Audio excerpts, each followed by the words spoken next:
Dear student, अस्सलाम वालेकुम। आज हम टेंस यानी ज़माना के बारे में डिटेल में मालूमात हासिल करेंगे।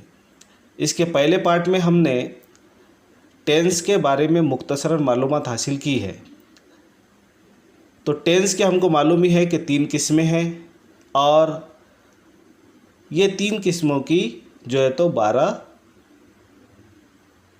किस्में हैं, 12 हालतें हैं, 12 इसके भाग हैं। प्रेजेंट टेंस की 4 हालतें हमको मालूम है। पास्ट टेंस की 4 हालतें हमने पार्ट 1 में देख चुके हैं और फ्यूचर टेंस की ऐसी 4 किस्में हैं, 4 हालतें हैं।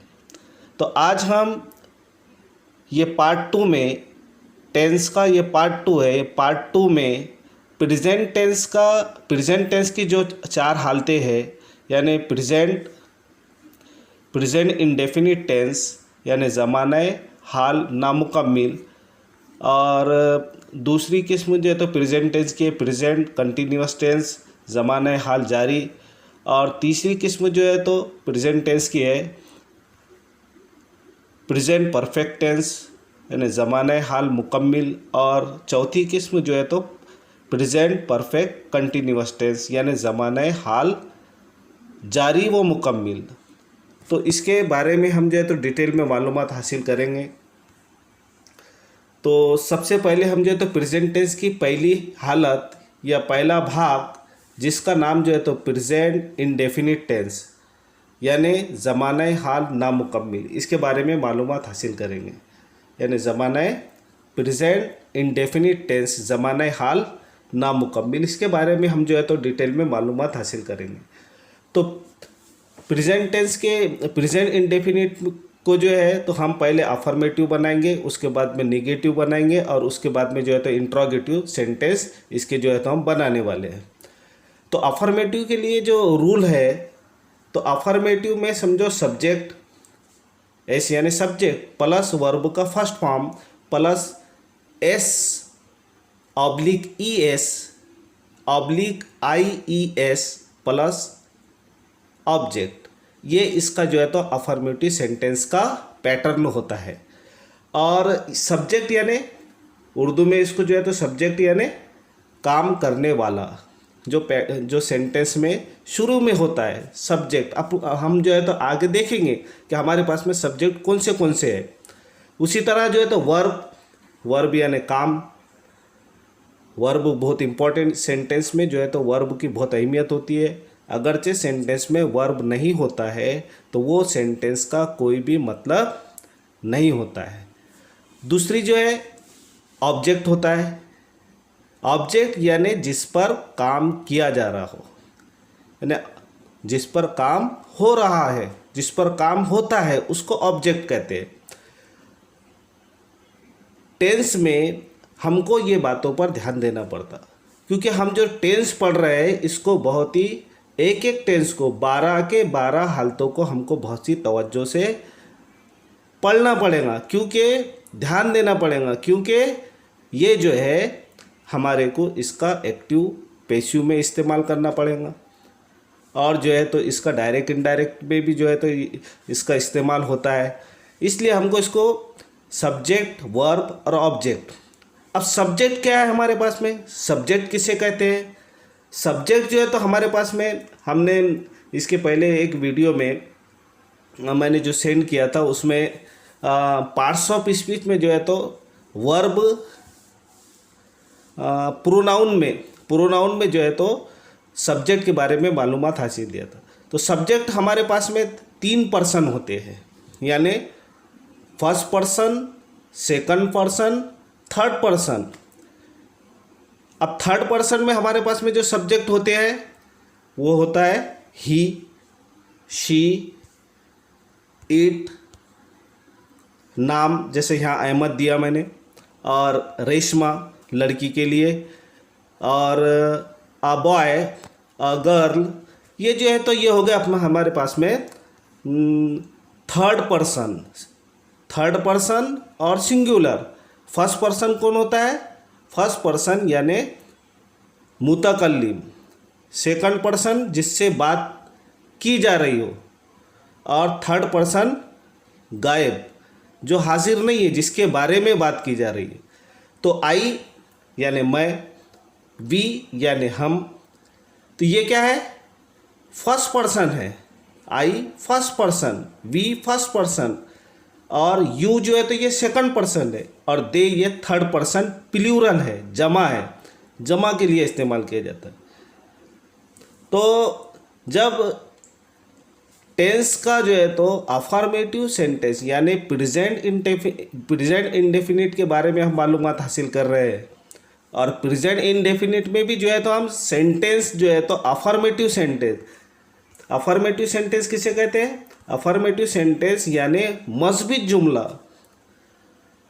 असर्टिव सेंटेंस यानी अफर्मेटिव सेंटेंस यानी मस्बित जुमला यानी स्टेटमेंट। यहाँ पर आगे देखेंगे यानी इकरारिया जुमला। तो ऐसे इसमें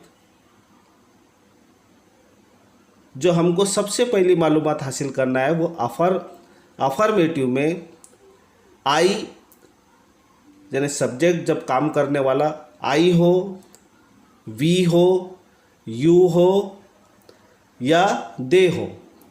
अब ये जब काम करने वाले होते हैं तो ऐसे टाइम में हमको एस ई एस या आई ई एस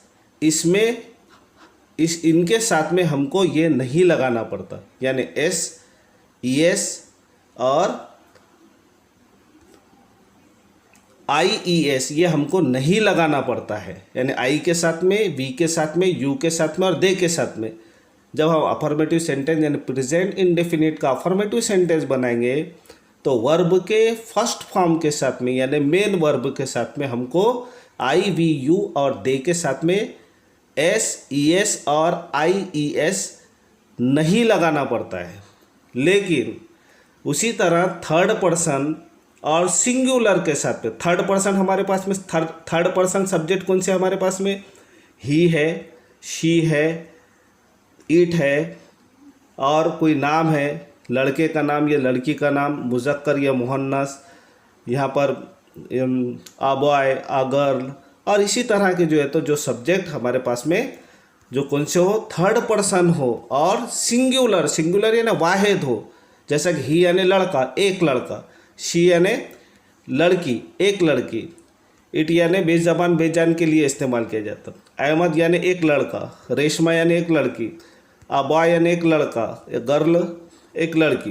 तो ऐसे वक्त में he, she, it, Ahmad, Reshma, a boy, a girl, ऐसे वक्त में हमको एस ई एस और आई ई एस इनके साथ लगाना पड़ता है, इनके साथ में हमको ये लगाना पड़ता है, मतलब थर्ड पर्सन के साथ में ये हमको इस्तेमाल करना पड़ता है। अब अफर्मेटिव सेंटेंस देखेंगे अपन, यानी प्रेजेंट इंडेफिनिट टेंस यानी ज़माने हाल नामुकम्मिल का हम अफर्मेटिव सेंटेंस बना रहे हैं, यानी मस्बित जुमला यानी इकरारिया जुमला। तो इसके बारे में हम जो है तो प्रेजेंट इंडेफिनिट का फार्मूला क्या है वो देखते हैं। तो हमने देखा है ऊपर कि ही, शी, इट या कोई नाम प्लस वर्ब का फर्स्ट फॉर्म, यानी ही, शी, इट और नाम अगर आता है तो वर्ब के फर्स्ट फॉर्म के साथ में हमको एस ई एस और आई ई एस प्लस ऑब्जेक्ट, ये पैटर्न होता है। उसी तरह आई अगरचे सब्जेक्ट है, वी अगरचे सब्जेक्ट है, दे अगरचे सब्जेक्ट है या कोई प्लूरल है, प्लस वर्ब का फर्स्ट फॉर्म प्लस ऑब्जेक्ट, इसमें एस ई एस और आई ई एस ये नहीं लगाना पड़ता है। यानी नीचे जो नीचे दिया है सेंटेंस उसमें जो है तो इनके साथ में ये सब्जेक्ट आते हैं सेंटेंस में, तो हमको उनका एस ई एस और आई ई एस का हमको इस्तेमाल नहीं करना है नीचे वाले जुमले में। लेकिन ऊपर वाला जुमला जो है तो ही, शी, इट ये सब्जेक्ट में से कोई एक आता है या कोई नाम आता है तो हमको वर्ब के पहले फॉर्म के साथ में एस ई एस और आई ई एस का इस्तेमाल करना पड़ता है। हम वो नीचे उसका जो है तो इस्तेमाल देखने वाले हैं। तो अफर्मेटिव सेंटेंस यानी मस्बी जुमला प्रेजेंट इंडेफिनिट का अफर्मेटिव सेंटेंस यानी इकरारिया जुमला यानी मस्बी जुमला को हम मालूमात हासिल कर रहे हैं। तो ये देखते हैं, हम एक एग्जांपल लेते हैं। जैसा कि हमको लिखना है कि वो एक खत लिखता है, यानी आखिरी पर ये सेंटेंस में अफर्मेटिव सेंटेंस यानी प्रेजेंट इंडेफिनिट टेंस में ता है, ती है, ते है ऐसे लफ्ज़ आते हैं। जैसा ही राइट अ लेटर, वो लेटर लिखता है। कब से लिख रहा पता नहीं, कब तक लिखेगा ये पता नहीं, इसीलिए इसका नाम जो है तो क्या है, अनिश्चित है, नामुकम्मिल है। तो ही राइट्स, देखो ही राइट्स यहाँ पर जो है तो हमने क्या किया है, हाँ वर्ब के पहले फॉर्म के साथ में क्या लगाया है, एस लगाया। तो एस क्यों लगाए हम नीचे देखने वाले हैं। ई एस क्यों नहीं लगाए, आई ई एस क्यों नहीं लगाए, इसके बारे में हम नीचे मालूमात हासिल करने ही वाले। तो सब्जेक्ट यानी ही हो गया, और उसके बाद में राइट जो है तो ये वर्ब हो गया, आ लेटर ये जो है तो ऑब्जेक्ट हो गया। तो ये ही के साथ में यहाँ पर राइट है तो राइट के साथ में एस लगाया गया। ये जो है तो सिर्फ प्रेजेंट इंडेफिनिट के असर्टिव सेंटेंस में ही ऐसा होता है, क्योंकि हमने देखे है ऊपर कि ही शी इट इनके साथ में जो है तो वर्ब के पहले फॉर्म के साथ ही शी इट, इनके साथ में वर्ब के पहले फॉर्म के साथ में एस ई एस और आई ई एस लगाते हैं। हम नीचे देखने वाले हैं वो। अब दूसरा जुमला है शी राइट अ लेटर, वो लेटर लिखती है, लड़की के लिए इस्तेमाल किया गया। उसी तरह यहाँ पर अहमद भी जो है तो क्या है, सिंगुलर है, वाहिद है। तो Ahmad writes a letter, S लगा हुआ है, वर्ब को एस लगा, यहाँ पर वर्ब जो है तो राइट यानी ई तक के सेंटेंस हो रहा है, उसको एस लगा हुआ है। क्यों, क्योंकि ही शी इट वर्ब के पहले फॉर्म में प्रेजेंट इंडेफिनिट में लगाना पड़ता है।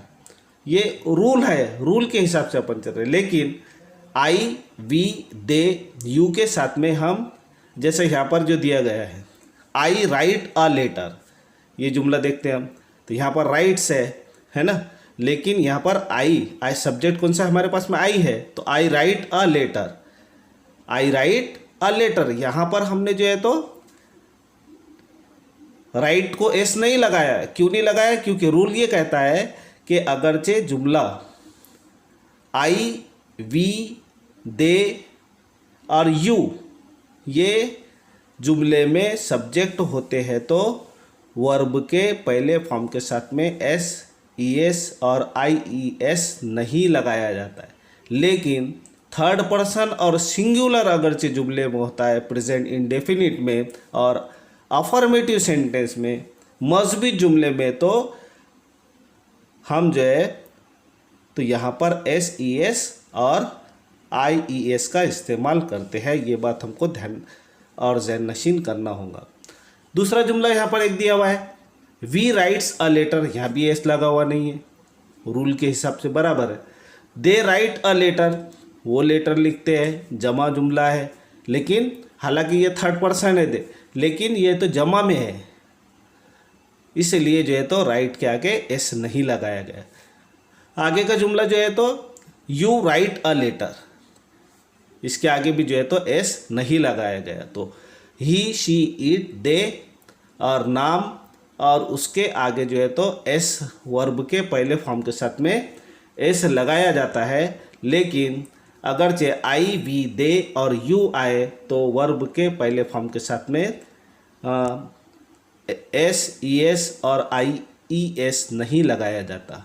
उसी तरह अब SES और IES, ये जो है तो कब लगाना, किसको लगाना। अब हम इसके कुछ हमारे पास में उसूल है वो देखते हैं। अब इसके उसूल देखो क्या है, यानी वर्ब के आखिर में, वर्ब जो रहता है, जैसे कि राइट अभी वर्ब देखे थे अपन ने, तो वर्ब के आखिर में, तो यहाँ पर राइट के आखिर में क्या है, ई था, इसलिए अपन ने एस लगाया। अब यहाँ पर क्या है, उसूल क्या है, ये देखना बहुत ज़रूरी है। तो वर्ब के आखिर में X, O, S H, S S और सी एच, यानी C H, S S, S H, O और एक्स, ये जुमले के आखिर में आते हैं। अगर ये जुमले के आखिर में आते हैं तो हमको ES लगाना पड़ता है। जैसा कि यहाँ पर हम कुछ एग्जाम्पल देखते, यहाँ पर गो आया, गो यानी ओ है यहाँ पर, GO, गो, गो यहाँ पर जो है तो क्या है, हमारे पास में ओ है, तो ओ का क्या हुआ, ES लगा रहे अपन, तो ES लगा रहे तो क्या हो गया, गोज हो गया। ये भी कौन से टेंस में, सिर्फ प्रेजेंट इंडेफिनिट के असर्टिव सेंटेंस में हम इसका इस्तेमाल कर रहे हैं। आगे निगेटिव सेंटेंस में क्या करना है और इंट्रोगेटिव सेंटेंस में क्या करना है वो हम बाद में देखते हैं। पहले अफर्मेटिव सेंटेंस में हमको ये जो है तो रूल इस्तेमाल करना है। तो x, O, S H, S S और सी एच अगर ये जुमले के आखिर में आते हैं तो हमको ES लगाना पड़ता है। यानी जैसा ओ यहाँ पर ये रूल के हिसाब से ओ यहाँ पर आया है यानी गो, तो उसका क्या हो गया, ES लगा दिए, तो ES लगाने से क्या हो गया, वो गोज हो गया। उसी तरह टीच, टीच के आखिरी पर क्या है, CH है, यानी ये CH है, तो CH होने की वजह से हमने क्या करे, ये टीच का क्या हो गया, फिर ES लगा दिया उसको, तो हो गया वो टीचेस, है ना। उसी तरह जो है तो टेक्स्ट यहाँ पर देखें हमने एक्स हमारे पास में रूल में है, तो एक्स आता है तो EX से लगाना पड़ता। यहाँ पर देखें हमने, तो यहाँ पर भी हमने क्या किया, टैक्सेस कर दिया इसको, यानी टैक्स अगरचे ही शी इट के साथ में, ही शी इट अगर सब्जेक्ट होते हैं और उनके साथ में टैक्स ये आता है तो हमको उसका टैक्सेस करना होगा, ES लगाना होगा, काय में, प्रेजेंट इंडेफिनिट के असर्टिव सेंटेंस में। ये बात हमको ध्यान रखना है।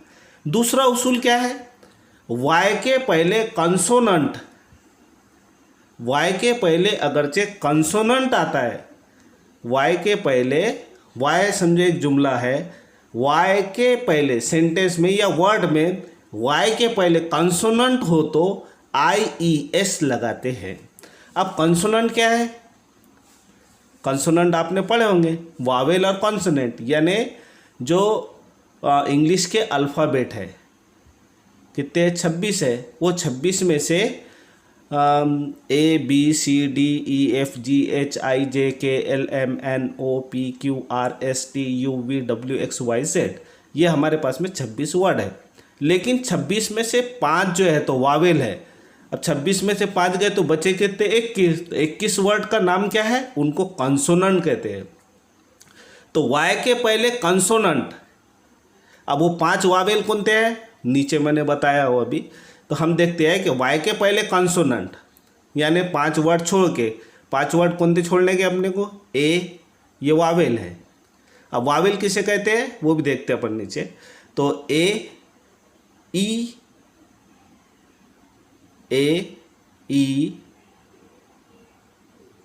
ओ, आई, यू, यानी A, E, I, O, U, ये वावेल है।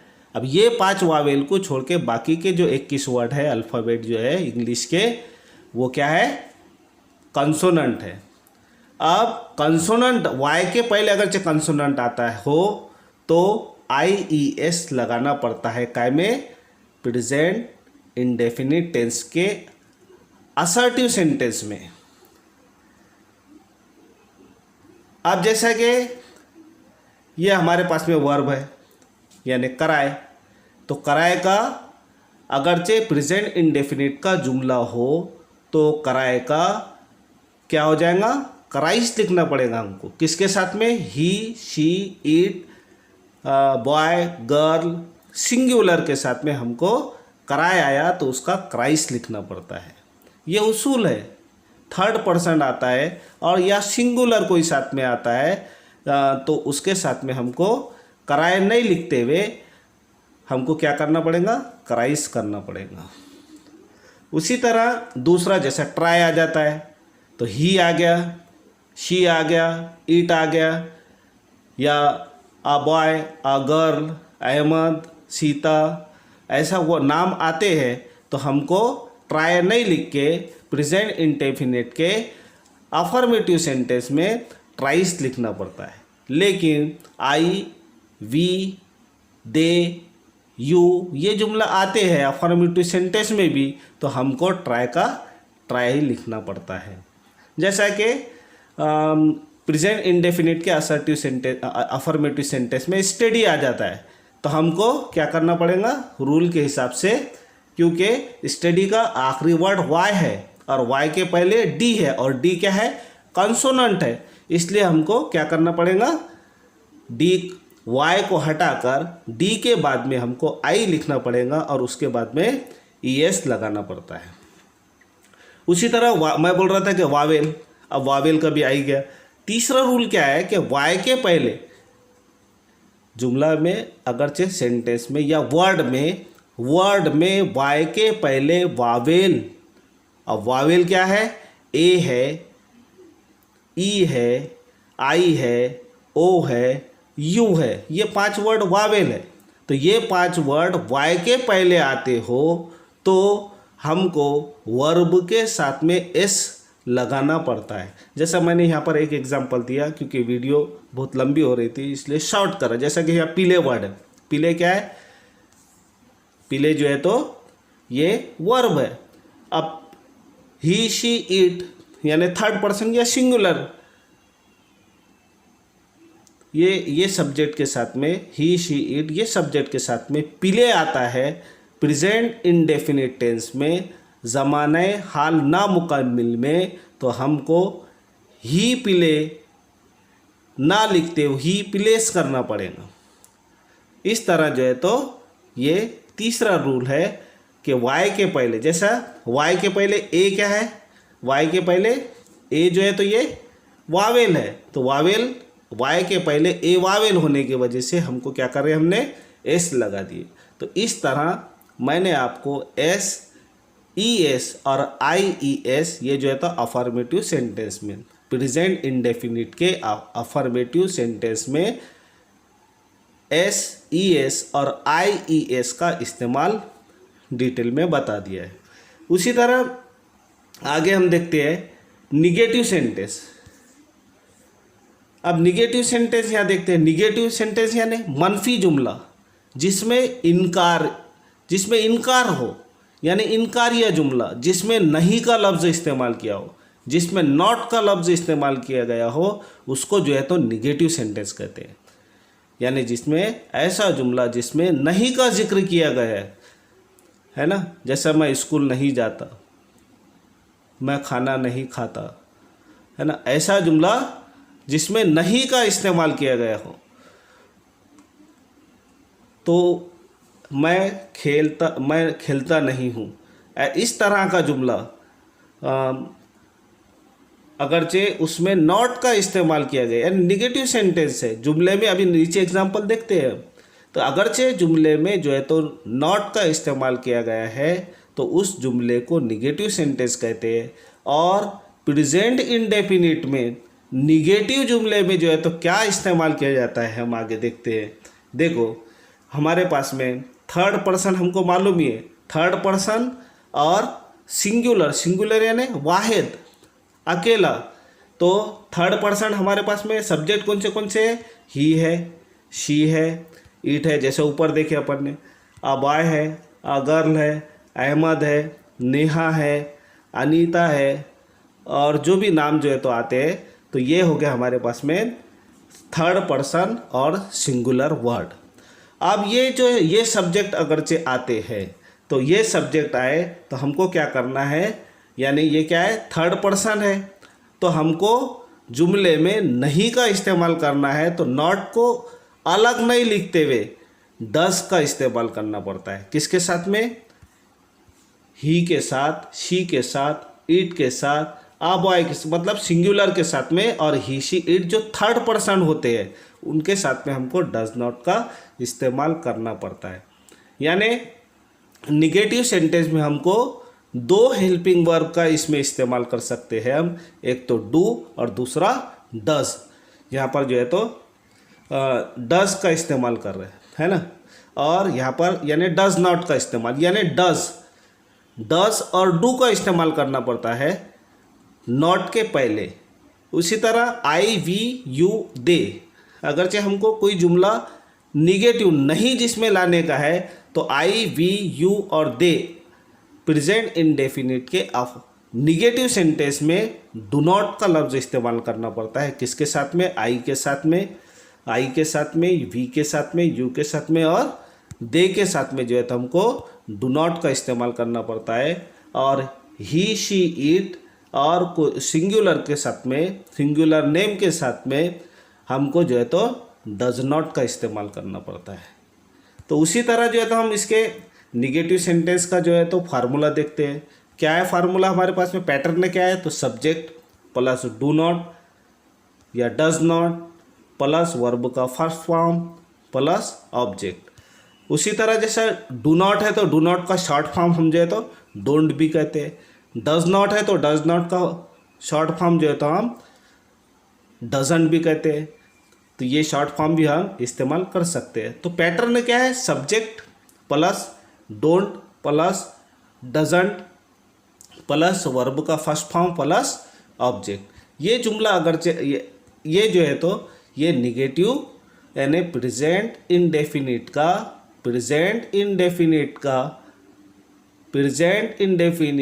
टेंस का निगेटिव सेंटेंस का ये इस तरह का पैटर्न होता है। Subject plus do not plus does not plus verb का फर्स्ट फॉर्म प्लस ऑब्जेक्ट। अब यहाँ पर जो है तो वर्ब का फर्स्ट फॉर्म ही लगाते हैं। यहाँ पर जो है तो डज अगर चाहे ही, शी, इट रहता है तो उसके साथ में डज तो लगाना पड़ता हमको, लेकिन वर्ब का फर्स्ट फॉर्म में हमको एस, ई एस और आई ई एस का इस्तेमाल करने की ज़रूरत नहीं होती है निगेटिव सेंटेंस में। जैसा कि यहाँ पर दिया गया कि he does not write a letter, वो लेटर नहीं लिखता है। He does not write a letter, वो लेटर नहीं, वो ख़त नहीं लिखता है।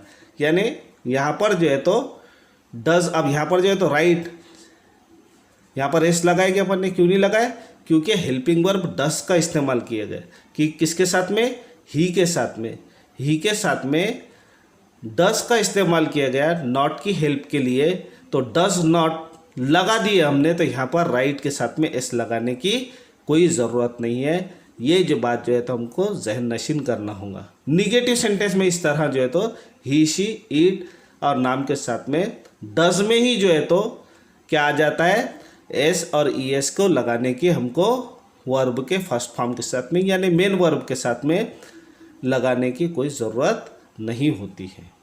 उसी तरह दूसरा जुमला है हमारे पास में, ये भी जो है तो क्या है, Ahmad does not write a letter, है ना, अहमद जो है तो ख़त नहीं लिखता। एक ही सेंटेंस हमने राइट का वर्ब जो है तो राइट का इस्तेमाल करें, क्योंकि एक एग्जाम्पल से हमारी बात अच्छी तरह समझ में आ जाती है। इसलिए हमने जो है तो एक ही वर्ब को लेके आपको आखिरी तक के ये जो है तो वीडियो को प्रेजेंट इंडेफिनिट के सेंटेंस को जो है तो हम आगे बढ़ा रहे हैं। तो Ahmad does not write a letter, तो यहाँ पर अहमद जो है तो ये क्या है, सिंगुलर है ना। सिंगुलर होने की वजह से हमने क्या करें, यहाँ डज लगाए और यहाँ पर जो है तो एस नहीं लगाए, क्योंकि हमारा निगेटिव सेंटेंस में डज लगाने की वजह से जो है तो हम राइट के साथ में डज नॉट, यानी निगेटिव जुमला होने की वजह से डज नॉट में ही जो है तो एस डज नॉट का जब इस्तेमाल कर लेते, डज का इस्तेमाल कर लेते, तो हमको राइट में एस लगाने की कोई ज़रूरत नहीं होती है। उसी तरह आगे का सेंटेंस है, जैसा कि मैंने बताया कि आई, वी, यू और दे के साथ में डू का इस्तेमाल किया जाता है। इसीलिए ये क्या है, I do not write a letter. क्या हो गया, I do not write a letter. तो आई के साथ में क्या है, डू का इस्तेमाल किया गया। तो I do not write, I do not write a letter. अब जो I don't write a letter, ऐसा भी हम इसको लिख सकते हैं। तो आई, वी, दे और यू के साथ में डू का इस्तेमाल किया जाता है। ही, शी, इट और थर्ड पर्सन और सिंगुलर के साथ में, सिंगुलर सब्जेक्ट के साथ में, ही, शी, इट ये सब सब्जेक्ट है, आई, वी ये भी सब्जेक्ट ही है। लेकिन जैसा थर्ड पर्सन के साथ में हम जो है तो प्रेजेंट इंडेफिनिट के अफर्मेटिव सेंटेंस में ई एस, एस और आई एस लगाते हैं, लेकिन निगेटिव सेंटेंस में डू नॉट या डज नॉट का इस्तेमाल करते और वर्ब के पहले फॉर्म के साथ में एस, ई एस और आई ई एस का इस्तेमाल नहीं किया जाता। इस बात को हमको ख्याल रखना है। उसी तरह प्रेजेंट इंडेफिनिट का निगेटिव सेंटेंस यहाँ पर we do not write a letter, we के साथ में भी जो है तो डस का इस्तेमाल नहीं किया जाता बल्कि डू का इस्तेमाल किया जाता। वी के साथ में do not write a letter. उसी तरह दे के साथ में भी जो है तो डू का इस्तेमाल किया जाता है, इसलिए जुमला हो गया they do not write a letter. ये निगेटिव सेंटेंस में इस तरह डू जो है तो हेल्पिंग वर्ब के तौर पर इस्तेमाल किया जा रहा है। जैसा कि हमको मालूम ही है कि यहाँ पर हमारी एक बात ये समझ में आ रही है कि डू और डज ये जो है तो प्रेजेंट इंडेफिनिट के हेल्पिंग वर्ब हम इनको यहाँ पर मान सकते हैं। क्यों, काय के लिए, या तो निगेटिव सेंटेंस बनाने के लिए या फिर इंट्रोगेटिव सेंटेंस हम आगे देखेंगे किस तरह बनाते हैं। You do not write a letter, उसी तरह you do not write a letter, तो यू के साथ में भी डू का इस्तेमाल किया जाता है। उसी तरह आगे का जो है तो इंट्रोगेटिव सेंटेंस हम देखेंगे। अब इंट्रोगेटिव सेंटेंस क्या होता है, इंट्रोगेटिव सेंटेंस यानी सवालिया जुमला। अब सवालिया जुमला क्या होता है, सवालिया जुमले जो है तो ये दो तरह के होते हैं। यानी इंट्रोगेटिव सेंटेंस की जो काइंड्स है, जो किस्में हैं, इंट्रोगेटिव सेंटेंस यानी सवालिया जुमले दो तरह के होते हैं, टू टाइप्स के होते हैं। एक तो वर्बल क्वेश्चन जिसको यस नो टाइप क्वेश्चन भी कहते हैं। यानी वर्बल क्वेश्चन बोले तो जिसका जवाब हम यस या नो में दे सकते हैं, है ना, उसको वर्बल क्वेश्चन कहते हैं। यस या नो में जिसका जवाब हम दे सकते हैं उसको वर्बल क्वेश्चन कहते हैं। और जैसा कि मे आई कम इन सर, अब टीचर हमको क्या कहता है, यस, जवाब हो जाता है इसका। लेकिन दूसरा टाइप का जो क्वेश्चन होता है वो WH क्वेश्चन होता है। दूसरे टाइप का जो क्वेश्चन होता है वो WH क्वेश्चन होता है। अब WH क्वेश्चन कौन से होते हैं, जैसे कि what, why, when, where, which, whom, ये WH जो WH जिसमें आते हैं। जैसा उसका पूरा जवाब देना पड़ता है, यस या नो से जमता नहीं। वर्बल क्वेश्चन में सिर्फ यस बोल दे तो जवाब हो जाता, लेकिन WH क्वेश्चन में जो है तो पूरा सवाल का पूरा जवाब देना पड़ता है। जैसा कि बोले कि व्हाट इज योर नेम, हम उसका जवाब ये नहीं दे सकते कि यस, उसका जवाब देना पड़ेगा कि माई नेम इज़, जो भी नाम है हमारा वो बोलना पड़ेगा। जैसा मेरा नाम है, व्हाट इज़ योर नेम, मेरे को कोई पूछता है तो मेरे को बोलना पड़ेगा my name is Mohammad Zakir. ऐसा हमको बोलना पड़ता है, इसमें जवाब देना पड़ता है। लेकिन वर्बल क्वेश्चन में क्या है, जैसा हम टीचर जब अंदर जाने के लिए परमिशन मांगते हैं तो क्या कहते हैं, मे आई कम इन सर, क्या मैं अंदर आ सकता हूँ। उसी तरह जो है तो उसका जवाब टीचर दे सकता है कि यस, जवाब हो जाएगा, हम अंदर यस या नो में उसका जवाब दे सकते हैं। तो इसको वर्बल क्वेश्चन या यस नो टाइप क्वेश्चन भी कहते हैं। दूसरा WH क्वेश्चन मैंने बता ही दिया। तो अपन यस नो टाइप क्वेश्चन का देखते। अब यस नो टाइप क्वेश्चन का में समझो पहले क्या आ जाता, तो क्या डू और डज, जब समझो प्रेजेंट इंडेफिनिट का जब इंट्रोगेटिव सेंटेंस हमको बनाना होता है और वो भी वर्बल क्वेश्चन बनाना होता है, तो हमारे पास में दो हेल्पिंग वर्ब है, या तो डू है या तो डज है। अब फार्मूला वही है अपने पास में, डू कब इस्तेमाल करते, आई वी यू दे रहा तो डू इस्तेमाल करते हैं। डज इस्तेमाल कब करते, जब ही शी इट और सिंगुलर सब्जेक्ट होता है तो उसके साथ में हम जो है तो डज का इस्तेमाल करते। अब इसका पैटर्न कैसा है, पहले डू या डज दोनों में से एक लगाना पड़ेगा फार्मूले के हिसाब से, फिर उसके बाद में सब्जेक्ट लगाना पड़ेगा, फिर उसके बाद में वर्ब का फर्स्ट फॉर्म लगाना पड़ेगा, फिर उसके बाद में ऑब्जेक्ट लगाना पड़ेगा, और उसके बाद में जो है तो हमको क्वेश्चन मार्क भी लगाना बहुत ही ज़रूरी होता है। और डू और डज जब ये पहले शुरू में आ जाते हैं तो क्या बना जाते हैं, ये सवाल बना देते हैं, जिसके मानी क्या के होते हैं। जैसा कि अब ये डू को अगर जो अपन हटा देते हैं यहाँ पे तो क्या हो जाएगा, डू को हम हटा देते हैं तो क्या होता है जुमला, आई राइट अ लेटर, तो ये क्या, मैं लेटर लिखता हूँ। लेकिन इसको सवाल बनाने के लिए अगरचे जुमले में डू का इस्तेमाल कर दिए तो क्या हो जाएगा, do I write a letter, क्या मैं लेटर लिखता हूँ, ऐसा इसका सवाल बन जाता है, जिसके मानी क्या, जो क्या जो है तो वो भी शुरू में आ जाता है। डू जब भी शुरू में आ जाता है या डज जब भी शुरू में आ जाता है तो उसके मानी हो जाते हैं क्या, क्या मैं लेटर लिखता हूँ। अब आई का इस्तेमाल किया, आई है तो हमको मालूम है आई वी दे और यू के साथ में डू का इस्तेमाल किया जाता है, तो इसलिए क्या हो गया, यहाँ डू पहले आ गया। अब यहाँ पर क्या है, यहाँ पर जो है तो ही है, तो इसलिए क्या किया गया, यहाँ पर डस के लिए, ही के लिए डस का इस्तेमाल किया, क्योंकि प्रेजेंट इंडेफिनिट का जुमला है और वो भी जो है तो उसमें हम इंट्रोगेटिव सेंटेंस यानी उसमें भी